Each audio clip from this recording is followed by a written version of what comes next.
Subscribe now. দেখতে দেখতে 4টা মাস কেটে গেল। সবকিছু আগের মতো হয়ে গেছে। তে আর জাঙ্কুকের সুখের সংসারে সুখী আছে। তে 1 বছরের গ্যাপ দিয়ে পড়াশোনা আবার শুরু করেছে। জিমিন এখন 9 মাসের প্রেগনেন্ট। বড় পেট নিয়ে জিমিনের চলাফেরা করতে মুশকিল হয়ে যাচ্ছে। তাই জাঙ্কুক আপাতত সুগাকে অফিসে যেতে মানা করেছে। বাসায় জিমিনের কাছে থাকতে বলেছে। জিমিনকে দেখাশোনা করার জন্য তেও এখন সাবারের বাড়িতে থাকে। আর যেখানে তে থাকবে সেখানেই তো জাঙ্কুক থাকবে, তাই নয় কি? বিকাল 4টা। জাঙ্কুক ওদের একটি পুরনো পরিত্যক্ত গোডাউনের সামনে এসে দাঁড়ালো। ও ওর লোকদের দিকে তাকিয়ে ইশারা করতে ওরা গোডাউনের তালা খুলে দিল। গোডাউনের দরজা খুলে জাঙ্কুক ভেতরে গেল। ভেতরে ঢুকতেই এক বিচ্ছিরি দুর্গন্ধ এসে জাঙ্কুকের নাকে রাখলো। জাঙ্কুক সাথে সাথে নাকের উপর রুমাল চেপে ধরল। জাঙ্কুক আবারও ওর লোকদের দিকে তাকিয়ে ইশারা করতে একজন লোক গিয়ে গোডাউনের লাইট জ্বালিয়ে দিল। লাইট জ্বালাতে জাঙ্কুক দেখতে পেল ফ্লোরে অজ্ঞানের মতো পড়ে আছে জেনি। গায়ের জামা কাপড় পচে গেছে। গায়ের উপর দিয়ে মাছি ভিনভিন করছে। তেলাপোকা, ইঁদুর, মাকড়সা হেঁটে বেড়াচ্ছে ওর গায়ের উপর দিয়ে। হ্যাঁ, এই 4 মাস হলো জাঙ্কুক জেনিকে এখানে আটকে রেখেছে, এই অন্ধকার গোডাউনে, যেখানে 24 ঘন্টার জন্য কখনো আলোর দেখা পায় না জেনি। এখানে দিনরাত থাকতে হয় ওকে। সঙ্গী হিসাবে ওর সাথে থাকে ওইসব পোকামাকড়। প্রথম এইসব দেখে ওর ভয়ে চিল্লাচিল্লি করলেও এখন আর সে এনার্জি ওর কাছে নেই। তাই এমনিতেই পড়ে থাকে সে। যে জামাটা পরে ওকে এখানে নিয়ে আসা হয়েছিল এখনো সেই জামাটাই আছে। খাবারের জন্য প্রতিবেলা একটা পোড়া রুটি আর লবণ দেওয়া হয়। প্রথম না খেলেও পরে ক্ষুধার চোটে এগুলোই খায়। বেশি অসুস্থ হয়ে পড়লে জাঙ্কুক ডাক্তার এনে ওকে ঠিক করে, তবুও জেনিকে ছেড়ে দেয় না। জাঙ্কুক ওর লোকের দিকে ইশারা করতেই একটা লোক বালতিতে গরম পানি নিয়ে এলো। জাঙ্কুক মগে করে গরম পানি নিয়ে জেনির মুখে ছিটে মারল। সাথে সাথে জেনি চিৎকার করে আর্তনাদ করে উঠে বসলো। সামনে তাকিয়ে জাঙ্কুককে দেখে ভয়ে ওর কলিজা ধরফরিয়ে উঠল। জাঙ্কুক বাঁকা হেসে বলল, কেমন আছেন মিস জেনি? আমার লোকজন আপনাকে ঠিক মতো খেয়াল রাখছে তো? যতই হোক শালি বলে কথা, আপনার খ্যাতমতে কোনো কমতি যেন না হয়। জেনি এবার কেঁদে উঠে হাত জোর করে বলল, প্লিজ প্লিজ ছেড়ে দিন আমাকে, আর কত শাস্তি দিবেন আমাকে, প্লিজ প্লিজ দয়া করুন আমার উপর। জাঙ্কুক চোয়াল শক্ত করে বলে উঠল, দয়া দয়া করবো তোর উপর? তুই কি দয়া করেছিলিস আমার প্রাণ পাখির উপর? যখন ও তোর কাছে ভিক্ষা চেয়েছিল তখন তুই কি ওকে জীবন ভিক্ষা দিয়েছিলি? তাহলে আমি কিভাবে তোকে দয়া করব? তখন তোর মনে ছিল না তুই কার কলেজে হাত দিয়েছিস? এর পরিণতি কি ভয়ানক হতে পারে? তুই যদি আমাকে কিছু করতি তাহলে আমি হয়তো তোকে পুলিশে ধরিয়ে দিতাম, কিন্তু তুই আমার কলেজে হাত দিয়েছিস, আমার প্রাণ পাখিকে মারার চেষ্টা করেছিস। তোর জন্য এতটা দিন আমার কাছ থেকে দূরে থেকেছে, কষ্ট পেয়েছে, যাকে আমি 1 মিনিট না দেখে থাকতে পারি না, আমি পাগল হয়ে যাই, তাকে আমি এতটা দিন না দেখে মৃত্যু যন্ত্রণা ভোগ করেছি। তাহলে তুই ভাবলি কি করে এত কিছুর পরে আমি তোকে ছেড়ে দিব? তাহলে আমাকে মেরে ফেলো। এই নরকে যে মরে যাওয়াটা অনেক ভালো, প্লিজ আমাকে মেরে ফেলো। এত সহজে না? মৃত্যু তোর জন্য অনেক ছোট্ট শাস্তি, তোকে এভাবে তিলে তিলে বুক করতে হবে। তুই না বাঁচতে পারবি না মরতে পারবি। তুই আমাকে 5টা মাস ধরে মৃত্যু যন্ত্রণা বুক করিয়েছিস, সেখানে তো মাত্র 4 মাস হয়েছে। আগে 5 মাস পূরণ হোক, তারপর আমি ভেবে দেখবো তোকে কি মেরে ফেলবো নাকি পুলিশের হাতে দেবো। ততদিনের জন্য bye bye miss jenny, enjoy your life. কথাটা বলে চলে যেতে নিলে জাঙ্কুক আবার জেনির সামনে এসে বলল, একটা কথা সবসময় মনে রাখবি, যে বা যারা আমার প্রাণ পাখি কষ্ট দিবে আমি তাদের কাউকে ছেড়ে দিব না, কথাটা মনে রাখিস। কথাটা বলে জাঙ্কুক চোখে সানগ্লাস পরে চলে গেল। সন্ধ্যা 7টা। জাঙ্কুক একটু আগে অফিস থেকে এসেছে। বেডে বসে শার্ট খুলছে। তে রুমে মিনি ফ্রিজ থেকে ওর জন্য ঠান্ডা পানি আর আইস বের করে জাঙ্কুকের পাশে এসে বসলো। হঠাৎ জাংকুকের ফোন বেজে উঠলো। জাংকুক ফোন বের করে দেখলো বোগাম ফোন করেছে। জাংকুক ফোন রিসিভ করে কথা বলতে লাগলো। এইটা দেখে তীর মাথায় একটা দুষ্টু বুদ্ধি এলো। তে একটা আইস কিউব নিয়ে জাংকুকের শার্টের ভিতর দিয়ে দিল। আচমকা এমন হওয়ায় জাংকুক লাফিয়ে উঠে মুখ দিয়ে আওয়াজ বের করতে লাগলো। জাংকুকের এমন আওয়াজ শুনে বোগামের দুষ্টু হেসে বলে উঠল, চি এসব কি ধরনের আওয়াজ করছিস তুই? আর এমন সময় কি কেউ ফোন ধরে? জাংকুক বলে উঠল, সেটা পিরিয়ড এমন কিছুই না। তুই কবে থেকে সুগার মতো ফালতু জোকস মারা শুরু করে দিলি? বোগাম হেসে বলে উঠল, আচ্ছা আচ্ছা ঠিক আছে ভাই, আমি রাখছি এখন। জাংকুক ফোন রেখে তের দিকে তাকালো। তে বুঝতে পারছে এখন ওর খবর আছে, তাই ও সুর করে উঠে দৌড় দিল। কিন্তু শেষ রক্ষা আর হলো না। জাংকুক ওকে পেছন থেকে দৌড়ে গিয়ে ধরে ফেললো। তেকে খুলে নিয়ে বেডের উপর ফেলে দিয়ে তেকে বেডের সাথে চেপে ধরে বলল, কোথায় পালাচ্ছ তুমি? তুমি না আজকাল অনেক দুষ্ট হয়ে গেছো। জানো বোগাম কি সব উল্টাপাল্টা বলছিল। তে বাচ্চাদের মতো মুখটা কিউট করে বলল, সরি আর হবে না। সরি বললে তো হবে না। তুমি যখন আমার গায়ে বরফ দিয়েছ, এখন আমার পালা। কথাটা বলে জাংকুক ট্রে থেকে এক টুকরো আইস কিউব নিয়ে প্রথমে তের কপালে লাগালো। সাথে সাথে ঠান্ডায় তে কেঁপে উঠল। জাংকুক আইস কিউবটা তের কপাল থেকে স্লাইড করে তের নাকের উপর দিয়ে ঠোঁটের উপর আনলো। তারপরে ধীরে ধীরে গলা বেয়ে নিচের দিকে নামতে লাগলো। জাংকুক তের উপর থেকে শাড়ির আঁচল সরিয়ে ফেললো। পেটে আর নাভির উপর দিয়ে আইস কিউব ঘোরাতে লাগলো। আরো কেঁপে উঠল। জাংকুক মুখ নামিয়ে চুমু খেতে যাবে, তখনই বাইরে থেকে হইচইয়ে শব্দ এলো। ওরা দুজনেই উঠে বসলো। জাংকুক কি হয়েছে দেখার জন্য উঠে দরজা খুলতে গেল। তে তাড়াতাড়ি নিজের শাড়ি ঠিক করে জাংকুকের পিছন পিছন গেল। বাইরে এসে দেখলো সবাই দৌড়াদৌড়ি করছে। লিসাকে দেখে জাংকুক ডাক দিয়ে জিজ্ঞেস করলো, কি হয়েছে পিচ্ছি? সবাই ভাবে দৌড়াদৌড়ি করছে কেন? লিসা বলে উঠলো, আরে ভাইয়া, জিমিন ভাবির লেবার পেন শুরু হয়ে গেছে, তাড়াতাড়ি ওনাকে হসপিটালে নিয়ে যেতে হবে। জাংকুক বলে উঠলো, ওকে তুই সুগাকে বল জলদি জিমিনকে নিচে নিয়ে আসতে, আমি এখনই গাড়ি বের করছি। লিসা মাথা জাকিয়ে বলল, হ্যাঁ ঠিক আছে ভাইয়া। একটু পরে সুগা জিমিনকে নিয়ে এসে গাড়ির পিছনের সিটে বসলো। জিমিনকে শুয়ে দিয়ে মাথাটা নিজের কোলে নিয়ে রাখলো সুগা। জিমিন তাই চিৎকার করছে, আর সুগা জিমিনের মাথায় হাত বুলিয়ে দিয়ে ওকে শান্ত করার চেষ্টা করছে। জাংকুক গাড়ি চালাচ্ছে আর তে ওর পাশে বসে আছে। জিমিনের জন্য তের অনেক টেনশন হচ্ছে। পরিবারের বাকি সদস্যরাও পেছনের গাড়িতে আসছে। সুগা জিমিনের মাথায় হাত বুলিয়ে দিয়ে জিমিনকে সান্ত্বনা দিচ্ছে আর বলছে, এই তো আরেকটু লাগবে, ততক্ষণ একটু ধৈর্য ধরো, সব ঠিক হয়ে যাবে। জিমিনের এই সময় সুগার শান্তির বাণীটাও অসহ্য লাগছে। জিমিন ব্যথায় আত্মনাদ করতে করতে রাগী কণ্ঠে বলল, ধৈর্য ধরবো আমি না, ধৈর্য ধরবো আমি। ব্যথা আমার হচ্ছে না তোমার হচ্ছে? নিজের একবার এই ব্যথা সহ্য করে দেখো কেমন লাগে তোমার। আইসে আমাকে লেকচার দিচ্ছে। এইসব তোমার জন্য হয়েছে, তুমি করেছো আমার এই অবস্থা। এখন আরামসে বসে আমাকে লেকচার দিচ্ছ। This is not fair Jimin, তুমি তো বাচ্চা চেয়েছো, যার জন্য আমার মাথা খাচ্ছ। তাড়াতাড়ি করে বিয়ে করো বাচ্চার জন্য, যাতে ভাবির আগেই তুমি বাচ্চা নিতে পারো। আর এখন সব দোষ আমাকে দিচ্ছ। চুপ, একদম চুপ, আর কোনো কথা বলবে না তুমি।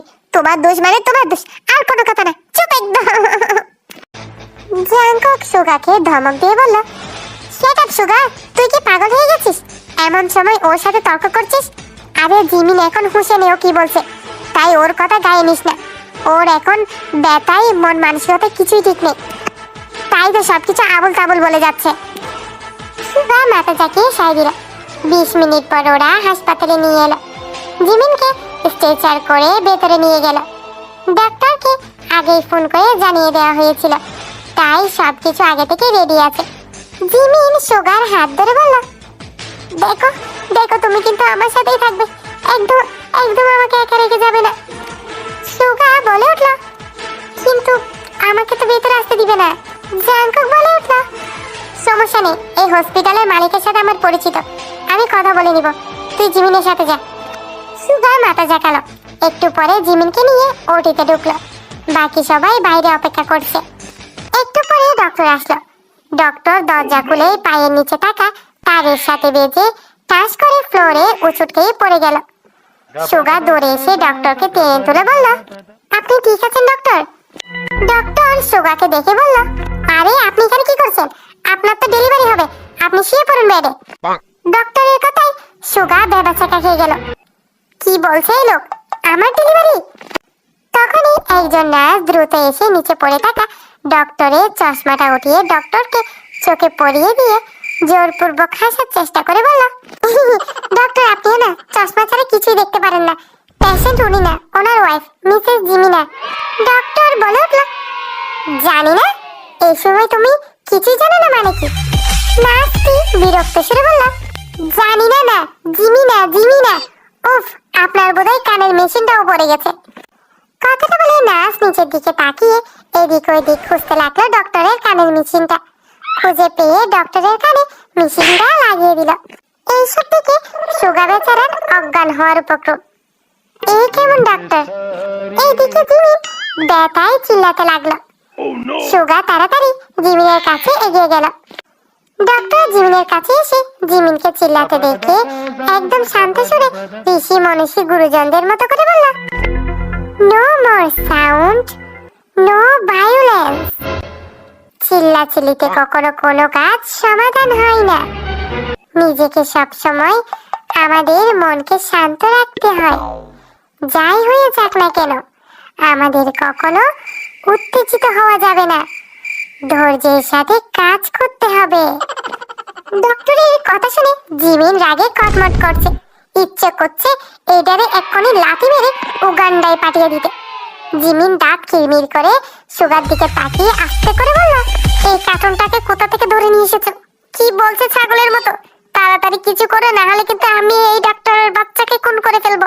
সুগা মাথা ঝাঁকিয়ে বলল, তুমি চিন্তা করিও না, আমি দেখছি। সুগা ডাক্তারের দিকে তাকিয়ে বলল, ডক্টর এসব ছাড়ুন না, আপনি প্লিজ কাজ শুরু করুন জলদি। ডক্টর বলে উঠল, এটাও আমার একটা কাজের অংশ। রোগীকে শান্ত না করে কিভাবে কাজ করব? তাই আমাকে আমার কাজ করতে দিন। ডক্টর আবার জিমিনের দিকে তাকিয়ে বলল, দেখুন আপনি শান্ত হন, আমাকে দেখুন, আমি যেভাবে করছি সেভাবে করুন। জোরে একটা নিঃশ্বাস নিন, আবার আস্তে করে ছাড়ুন।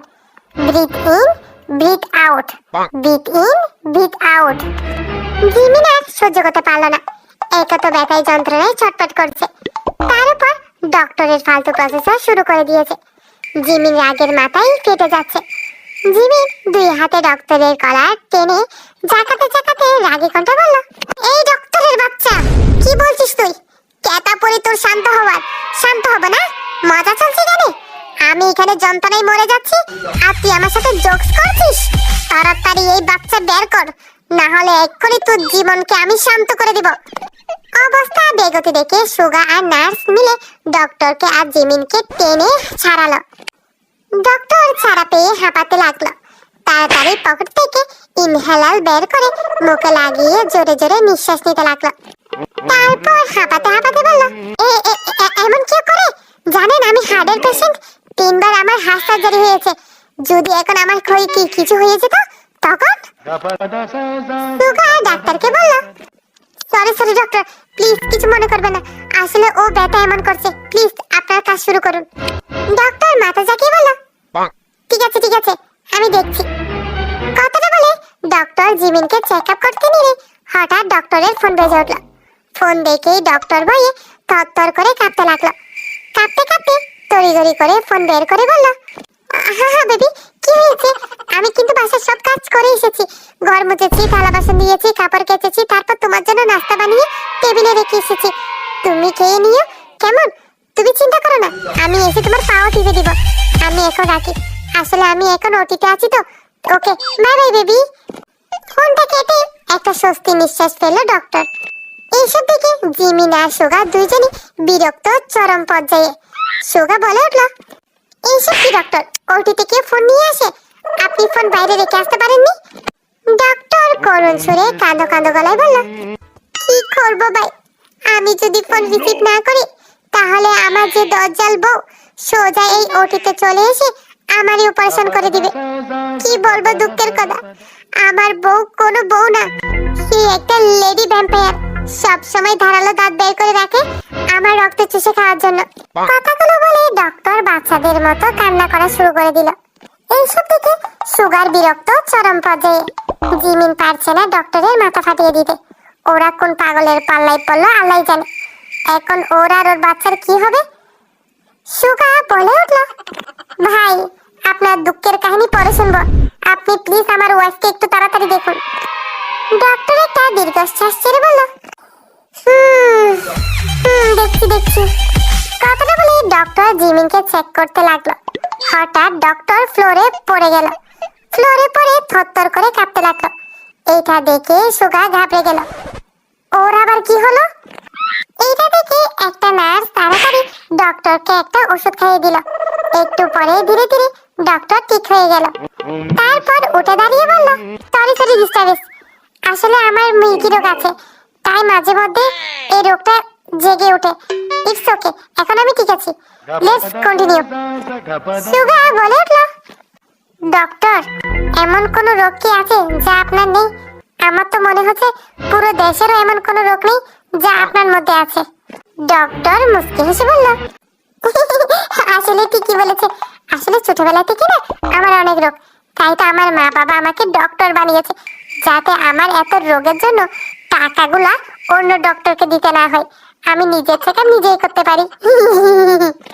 জিমিন এবার চিল্লিয়ে বলে উঠল, তোমরা এসব করবে না আমাকেও দেখবে? ডক্টর মাথা চাকিয়ে বলল, জি জি অবশ্যই, এখনই দেখছি।